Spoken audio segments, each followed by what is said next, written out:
نحمده ونصلي ونسلم على رسوله الكريم اما بعد اللهم صل على محمد وعلى آل محمد مبارک وسلم۔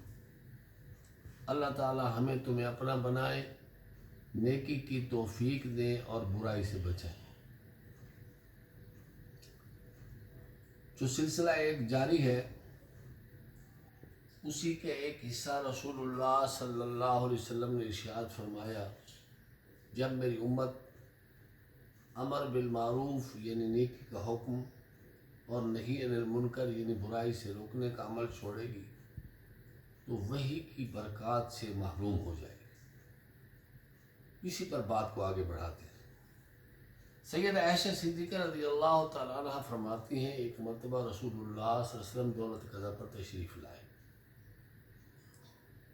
آپ کے چہرے پر ایک خاص اثر تھا، معلوم ہوا آپ کو کوئی اہم بات پیش آئی ہے۔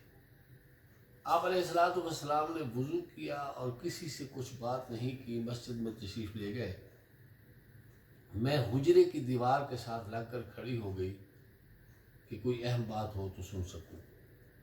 رسول اللہ صلی اللہ علیہ وسلم منبر پر جلوہ افروز ہوئے، حمد و ثنا کے بعد ارشاد فرمایا کہ لوگوں، اللہ کا ارشاد ہے کہ امر بالمعروف کرتے رہو یعنی نیکی کا حکم دیتے رہو، اور نہی عن المنکر کرتے رہو یعنی برائی سے روکتے رہو، مبادا وہ وقت آ جائے کہ تم دعا مانگو دعا قبول نہ کی جائے، تم سوال کرو اور سوال پورا نہ کیا جائے، تم دشمن کے خلاف مجھ سے مدد مانگو اور میں تمہاری مدد نہ کروں۔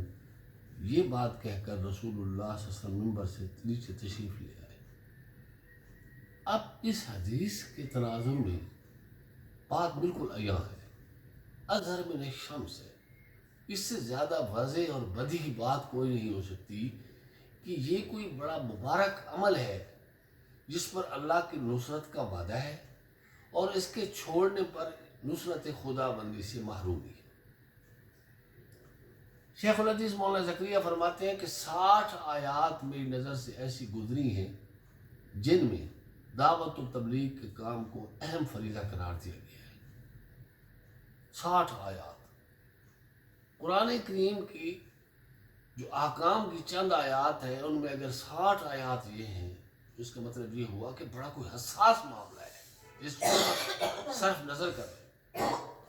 جب تک معاشرے میں یہ عمل مبارک جاری و ساری رہا، خیر و برکت کے دروازے کھلے رہے، اور صحابہ نے تو اسے اوڑھنا بچھونا بنایا تھا، اسے حرز جان بنایا تھا، اسے اپنا کوئی اہم اساسی عمل قرار دیا تھا کہ نیکی کی تعلیم دینی ہے اور برائی سے، اور وہ اس میں اتنے ڈھلے کہ ایک وقت آیا انہیں کسی علاقے میں جا کر زیادہ تبلیغ کی ضرورت پیش نہیں آتی تھی، بلکہ وہ صاف ستھرے لفظوں میں کہتے تھے، یا ایھا الناس کونوا مثلنا، اے لوگوں ہماری طرح ہو جاؤ۔ اس عمل مبارک میں اتنا ڈھالا تھا اپنے آپ کو، اتنا اوڑھنا بچھونا بنایا تھا اسے۔ ان کا مطمع نظر نیکی کی تعلیم تھی اور برائی سے روکنا تھا۔ نیکی کی تعلیم اور برائی سے روکنے کا مطلب یہ ہوا کہ برائی کو پنپنے کا موقع نہ ملے اور نیکی ترقی کرتی چلی جائے۔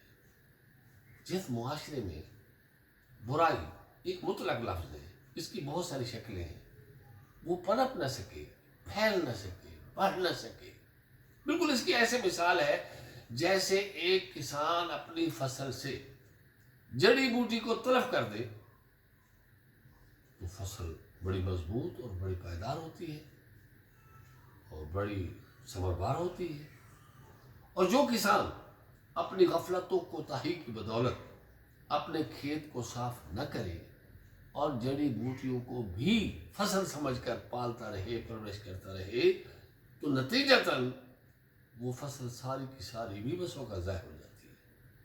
بالکل اسی طرح معاشرے میں جب گناہوں سے آلودگی ہوگی اور گناہوں کا پھیلاؤ ہوگا، گناہوں کا میدان وسیع ہو جائے گا، تو پھر نیکی کا نور مدھم ہو جائے گا، پھر ایمان میں اضطراب اور اس میں احلال پیدا ہو جائے گا.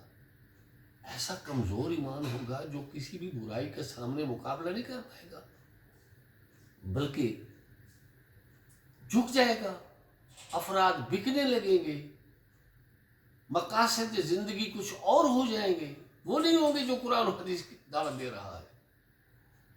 اس لیے ایک اہم عمل ہے، اس سے پوری امت کو اس کی اہمیت و افادیت کو جاننا اور سمجھنا چاہیے، اور معاشرے میں حتی المقدور ہر فرد تن من دھن کی بازی لگا کر اس کام کو اپنا کام بنائے.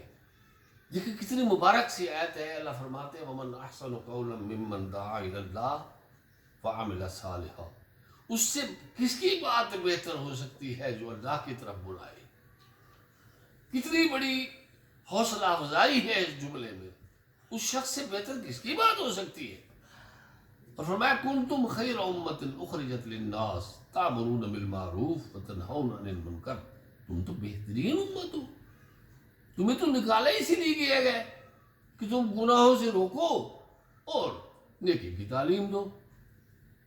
اور فرمایا وَلْتَكُن مِّنكُمْ أُمَّةٌ يَدْعُونَ إِلَى الْخَيْرِ. تم ایک ایسی جماعت ہونی چاہیے جو خیر کی طرف بلاتی رہے. ایسی جماعت ہونی چاہیے، یہ قرآن کہہ رہے ہیں.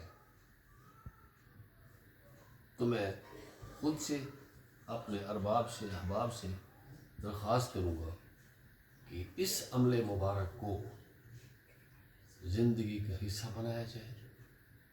فرد، معاشرہ، ملت، بالخصوص اسلامی ملت اس فریضے کو فریضہ بنائے، ورنہ جو غیر اسلامی تہذیبوں کی یلغار ہے وہ روکی نہیں جا سکتی. اس کے لیے سد باب اور دفاعی نظام یہی ہے کہ امر بالمعروف کو اجاگر کیا جائے اور نہی عن المنکر کو بھی اجاگر کیا جائے، تاکہ معاشرے میں اسلامی اقدار پھیلیں، نظریات وہی بنے جو رسول اللہ صلی اللہ علیہ وسلم اس امت کے دیکھنا چاہتے تھے. میں دعا گو ہوں اللہ مجھے اور آپ سب کو عمل کی توفیق عطا فرمائے. وآخر دعوانا الحمد للہ رب العالمین.